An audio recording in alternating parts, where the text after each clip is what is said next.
Assalamualaikum warahmatullahi wabarakatuh. Selamat datang di channel Sepak Bola Tarka. Mari kita ngobrol bola secara santai dari sisi kita sebagai supporter tentunya. Dan juga tidak lupa selalu saya doakan kepada pemirsa semua agar selalu sehat dan banyak rezeki. Amin.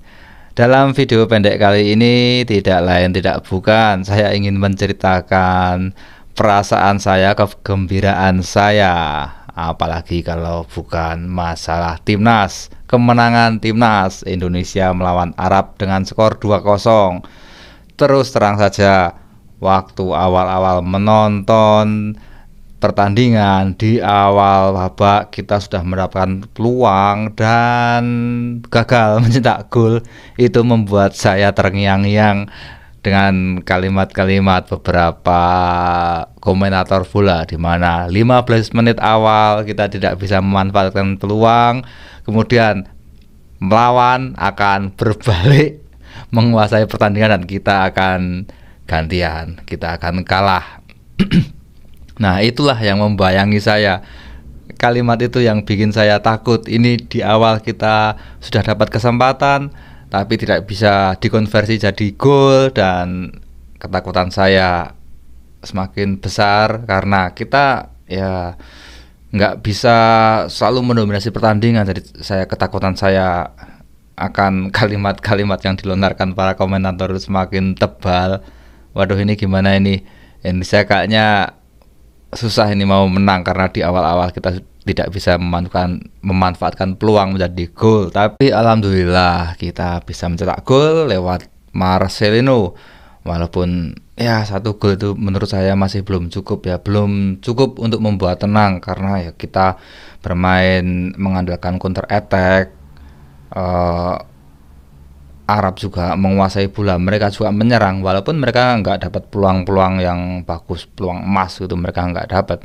Tapi ya yang namanya penonton sih, siapa yang nggak deg-degan kalau timnya diserang terus, timnya dalam posisi tertekan. Walaupun saya yakin para pemain kita tentunya melawan Arab, mengatasi Arab dengan rasa tenang, dengan rasa ya ketenangan mereka cukup sehingga mereka nggak panik, bisa mengantisipasi serangan-serangan Arab.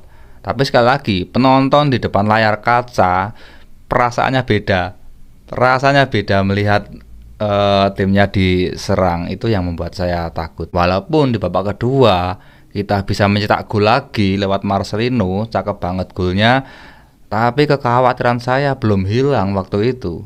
Kenapa? Karena masih ada kemungkinan kita kebobolan, di mana Arab tetap menguasai bola, berusaha menguasai bola, berusaha menyerang kita, walaupun serangan-serangan mereka juga nggak efektif juga.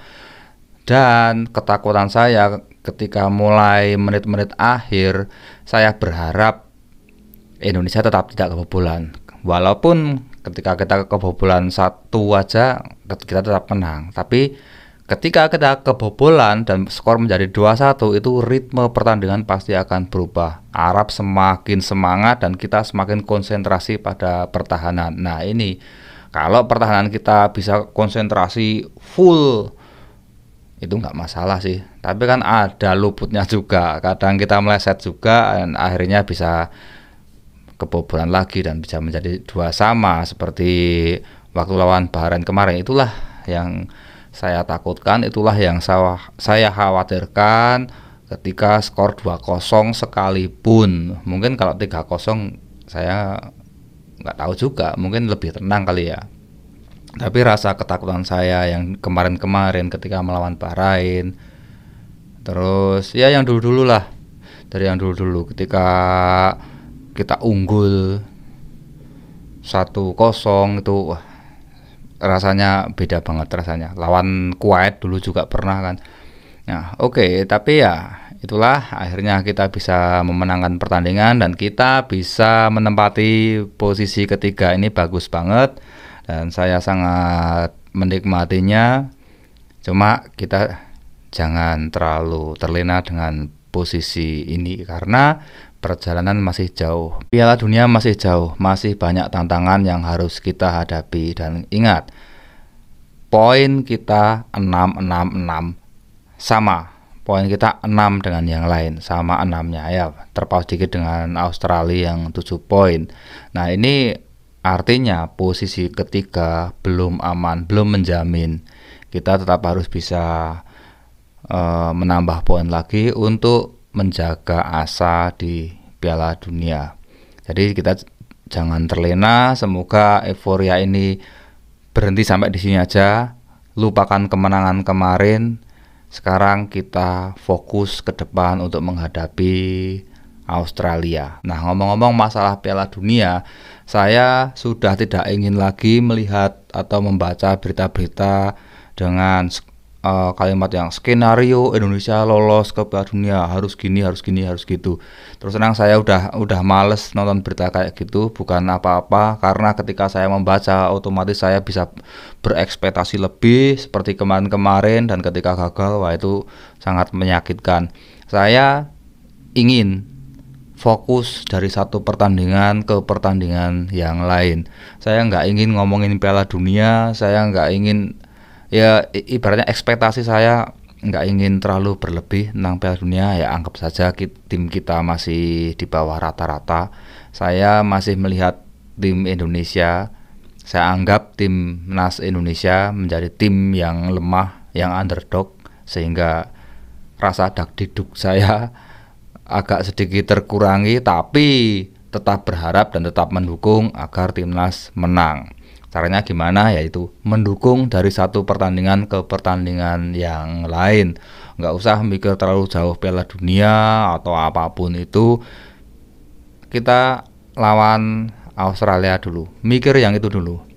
Nah, untuk Piala Dunia itu. Tapi untuk timnasnya secara keseluruhan, saya terus terang saat ini tidak ingin memikirkan Piala Dunia.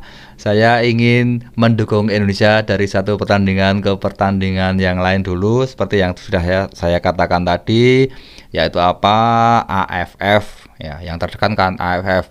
Saya nggak peduli itu AFF Piala Ciki atau Piala apa, itu saya nggak peduli. Yang terdekat pokoknya ada timnas mau main di Piala AFF, ya udah, saya akan mendukung itu, terlepas siapapun yang main, terlepas usia senior atau U22 atau siapa yang main lah, pokoknya saya nggak memikirkan itu. Yang penting terdekat kita akan melawan siapa, nah saya akan mendukung, saya akan mendoakan semoga timnas bisa memenangkan pertandingan. Memang banyak yang mengatakan bahwa wah kita nggak penting lah juara AFF, yang penting ngejar Piala Dunianya dulu. Iya, nggak masalah, kalah pun saya juga nggak masalah, tapi tetap mendukung, karena ini juga untuk perkembangan sepak bola Indonesia, juga untuk pengalaman pemain-pemain kita, juga menambah pengalaman mereka, menambah jam terbang mereka. Penting juga memikirkan Piala AFF ini, jangan sampai kita memandang sebelah mata Piala AFF. Ya, sekali lagi saya tidak berharap banget Indonesia menjuarai Piala AFF. Juara ya syukur, enggak ya syukur, tapi saya juga tidak menyepelekan, tidak mengecilkan Piala AFF, karena piala ini juga penting untuk pengalaman, untuk menambah jam terbang pemain-pemain kita. Oke, sekian dulu video pendek dari saya.